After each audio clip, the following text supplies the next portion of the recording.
In recent decades, stories of uncontacted tribes have spread across the world. These extraordinary images, lost tribes. The photos went viral. But along with this attention comes a lot of disinformation. It's time to bust the myths about uncontacted tribes.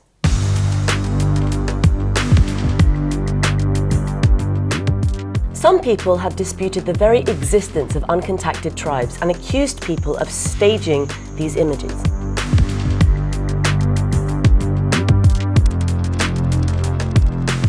But these conspiracy theorists have misunderstood what uncontacted actually means. We're not talking about the people from King Kong's Skull Island. Uncontacted is a term applied to certain indigenous peoples who avoid all contact with outsiders.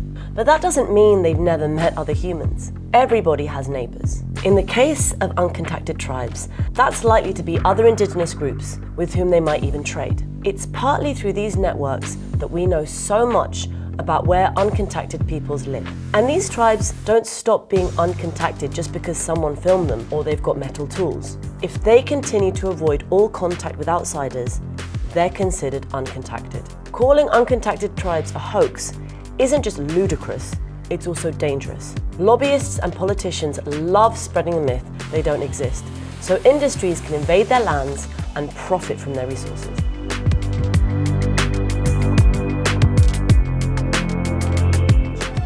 You press the button, boom, suddenly you're in the Stone Age. No one on this planet is stuck in the Stone Age. All peoples change and adapt over time. This myth is based on the idea that one way of living is fundamentally superior to another, a belief system that led colonialists to exploit and enslave entire nations. Uncontacted peoples are more than aware that outsiders live beyond the borders of their land, and they have every right to choose how they relate to us. Also, uncontacted tribes are not all the same. There are over 100 groups throughout the world, all with distinct languages, cultures, and knowledge. Given this diversity, you might ask, why lump them all together? Because despite their diversity, uncontacted tribes do all share one thing in common. They're the most vulnerable peoples on Earth.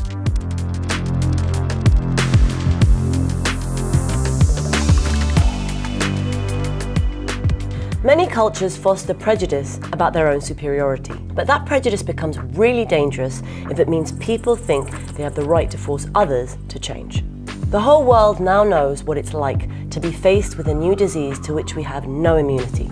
But imagine being part of a community that doesn't just lack immunity to COVID, but could easily die from flu or even the common cold. As recently as the 1980s, missionaries made contact with the uncontacted Zoe people. They brought these common diseases with them, and about 25% of the tribe died. And after the devastating impact of contact, what comes next? We've seen how our so-called developed nations treat those who are undocumented, traumatized, and seen as different. Uncontacted peoples are not suddenly going to be able to buy a house in the suburbs, claim health insurance, and access their pensions.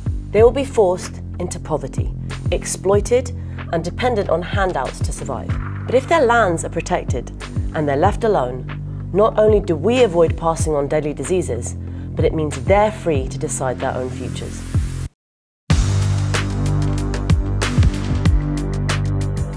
Uncontacted peoples avoid outsiders. In most cases, when their lands are invaded, they flee. But in some instances, they will take action to defend it. In 2018, a missionary named John Chow attempted to contact the Sentinelese, an uncontacted tribe who live on an island in the Indian Ocean. Over the years, they've made it very clear they don't want outsiders to visit them. But John Chow ignored the warnings. On his second trip to the island, he was shot with arrows and died. His body remains there to this day.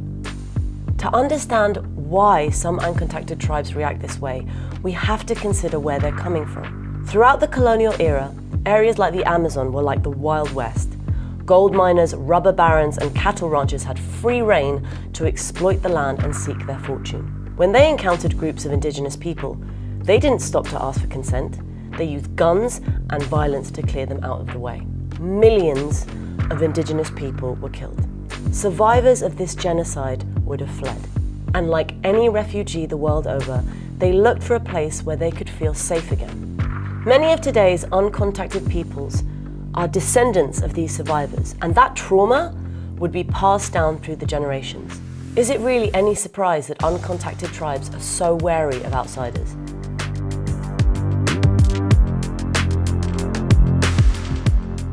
Actually, this is true.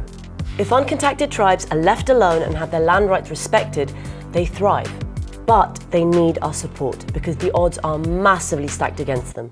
Missionaries continue to seek out new converts, oil companies and loggers destroy their land, politicians deny their existence, and governments refuse to recognize their rights.